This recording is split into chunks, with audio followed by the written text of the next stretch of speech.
ಇರುವವನ ಕೋಳಿ ನನ್ನ ಕೋಳಿಗೆ ಅಂದಾಜು ಮಾಡ್ತಾ ಉಂಟು. ಅದ್ಯಾಕೆ? ನನ್ನ ಕೋಳಿಗೆ ಕಣ್ಣು ಹೊಡಿತಾ ಉಂಟು. ಅದ್ಯಾಕೋ? ನಾ ಇದೆಂತ ವಿಷಯ ಅಂತ ಕೆಳಗ್ ನೋಡ್ತೆ ಮಿತ್ರ. ನಾನು ಇದ್ದೆ ಕಣ್ಣಲ್ಲಿ ಕೋಳಿ ಅಂಕಕ್ಕೆ ಹೋಗುವಾಗ ಹುಂಜ ಹಿಡ್ಕೊಂಡು ಹೋಗ್ಬೇಕಾದ್ರೆ ಹೆರಡೆ ಹಿಡ್ಕೊಂಡು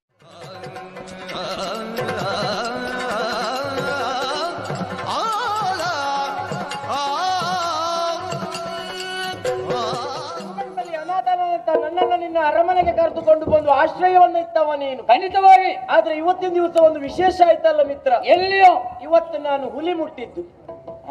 ಹುಲಿ ಮುಟ್ಟಿದ್ದು. ಎಲ್ಲಿ ಮುಟ್ಟಿದ್ದು? ಹುಲಿ ಮಲ್ಕೊಂಡಿತ್ತ. ನಾ ಹೋಗಿ ಹೀಗೆ ಮುಟ್ಟಿ ಬಂದೆ. ಹುಲಿ ಎಂತದೂ ಮಾಡ್ಲಿಲ್ಲ, ಅದ್ರಷ್ಟಕ್ಕೆ ಅದು ಮಲ್ಕೊಂಡಿತ್ತು. ಪುಣ್ಯಾತ್ಮ, ಇಷ್ಟು ವರ್ಷ ಆದ್ರೂ ಹುಲಿ ನನಗ್ ಮುಟ್ಲಿಕ್ಕೆ ಆಗ್ಲಿಲ್ಲ. ನಾ ಇವತ್ತು ಹುಲಿ ಮುಟ್ಟಿದೆ. ಹಾಗಿದ್ರೆ ನೀ ಎಲ್ಲಿ ಮುಟ್ಟಿದ್ದು?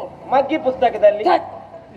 ಅದನ್ನ ಯಾರು ಮುಟ್ಟುದಿಲ್ಲ. ಅದು ಅದ್ರಷ್ಟಕ್ಕೆ ಮಲ್ಕೊಂಡಿತ್ತು, ಎಂತದೂ ಮಾಡ್ಲಿಲ್ಲ. ಅದೇನು ಮಾಡಲು ಗೊತ್ತುಂಟು. ಆದ್ರೆ ಇವತ್ತು ಮತ್ತೊಂದು ವಿಶೇಷ ಆಯ್ತು. ಯಾವುದು? ಇವತ್ತು ಅರಮನೆಯಲ್ಲಿ ಕೂತ್ಕೊಂಡಿದ್ದೆ. ಊರಿನವರೆಲ್ಲ ಬಂದು ಹೇಳಿದ್ರು, ಮಾಲಿಂಗಣ್ಣ ನಮ್ಮೂರಲ್ಲಿ ಒಂದು ಕೋಳಿ ಅಂಕ ಉಂಟು, ನೀವು ಬರ್ಲೇಬೇಕು ಅಂತ ಹೇಳಿದ್ರು. ಅದಕ್ಕೆ ಏನ್ ಮಾಡ್ದ? ನಾನ್ ನೇರವಾಗಿ ಅವರಿಗೆ ಬೇಸರ ಮಾಡುದು ಯಾಕಂತ ಕೋಳಿಯನ್ನು ಇಟ್ಕೊಂಡು ಕೋಳಿ ಪಡೆಗೆ ಹೋದೆ. ಹೌದಾ? ಕೋಳಿ ಅಂಕಕ್ಕೆ ಹೋಗಿ ನನ್ನ ಕೋಳಿಯ ಕಾಲಿಗೆ ಕತ್ತಿಯನ್ನ ಕಟ್ಟಿ ನಾನು ಅಂಕಕ್ಕೆ ಬಿಟ್ಟೆ. ಆಮೇಲೆ ಎದುರುಗಡೆ ಇರುವವ ಅವನ ಕೋಳಿಯ ಕಾಲಿಗೆ ಕತ್ತಿಯನ್ನ ಕಟ್ಟಿ ಅಂಕಕ್ಕೆ ಬಿಟ್ಟ.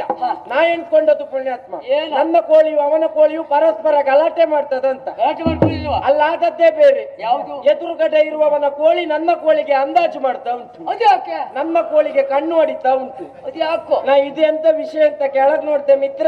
ನಾನು ಇದ್ದೆ ಕಣ್ಣಲ್ಲಿ ಕೋಳಿ ಅಂಕಕ್ಕೆ ಹೋಗುವಾಗ ಹುಂಜ ಹಿಡ್ಕೊಂಡು ಹೋಗ್ಬೇಕಾದ್ರೆ ಹೆರಡೆ ಹಿಡ್ಕೊಂಡು ಕೋಳಿ ಅಂಕಕ್ಕೆ ಬಂದ ಜನರೆಲ್ಲ ನನ್ನ ಹಿಂದೆ, ಕೋಳಿ ಅಂಕಕ್ಕೆ ಬಂದ ಹುಂಜಗಳೆಲ್ಲ ನನ್ನ ಹೆರಡೆ ಹಿಂದೆ. ಗೊತ್ತುಂಟ? ಸುಮ್ಮನಿರ್ತಾರೆ ಮಿತ್ರ. ಇವತ್ತಿನ ದಿವಸ ಅವಸರವಾದಂತಹ ಕರಿ.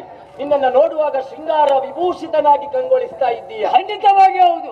ಹಾಗಿದ್ರೆ ಇವತ್ತಿನ ದಿವಸ ಈ ರೀತಿ ಇರ್ಲಿಕ್ಕೆ ಉದ್ದೇಶ ಉಂಟು. ಏನು? ಅಂದ ಕದ ಅಂತ ಮಾತು. ಹಾಗಾದ್ರೆ ನೀನು ಮದುವೆ ಆಗಬೇಕು.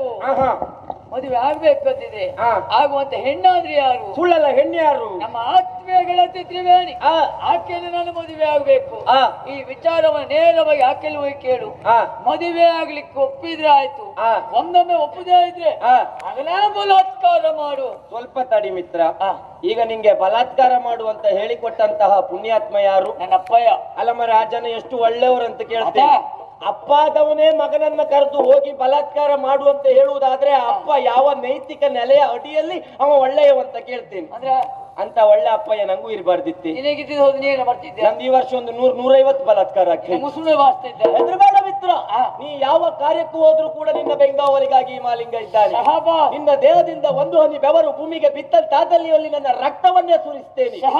ಒಂದು ವೇಳೆ ನೀನು ಪ್ರಾಣವನ್ನ ಬಿಟ್ಟೆ ಅಂತ ಆದಲ್ಲಿ ಆ ಜಾಗದಲ್ಲಿ ನಾನು ಇರುವುದಿಲ್ಲ.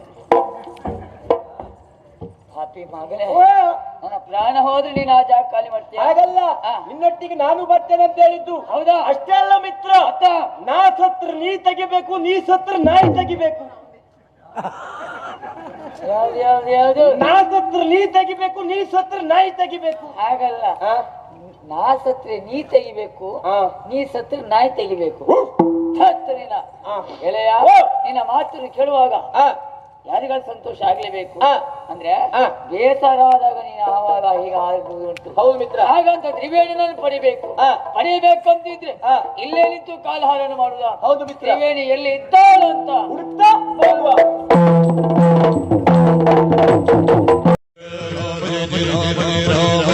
ರಾಮ